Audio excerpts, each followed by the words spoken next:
మా నాన్న ఎంత ప్రేమ గలవాడండి. తాడుతో కట్టేసి ఎండలో వేస్తే ఒత్తుకుంటాయన్ని కండవతో కట్టేసి.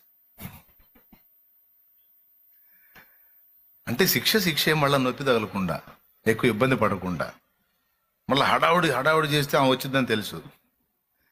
ఆ ముందు హడావుడి చేశాడు, ఆమె వచ్చి తీసుకొని పోయింది.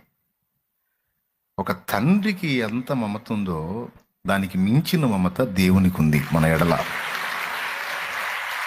తండ్రి కూడా చాలడండి, అంత మమత ఉంది ఆయన.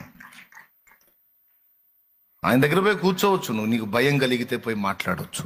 నాకు ఈ విషయంలో భయం కలుగుతుంది, ఈ వ్యాధి విషయమే నాకు భయం ఉంది, ఈ అప్పు విషయమే నాకు భయం ఉంది, ఈ సమస్య విషయమే నాకు భయం, నా హృదయంలో నెమ్మది లేదు తండ్రి, నేను ఏడుస్తున్నాను తండ్రి, నాకు దుఃఖం కలుగుతుంది తండ్రి, నన్ను అవమానపరుస్తున్నారు తండ్రి, ఈ విషయంలో నేను తరమబడుతున్నాను తండ్రి.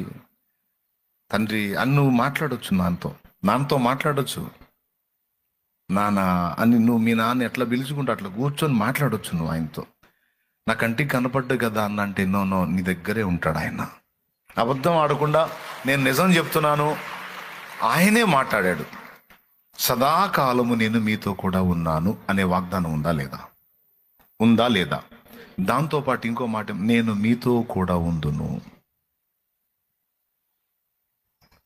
పరిశుద్ధాత్మ మీలో నివసించును.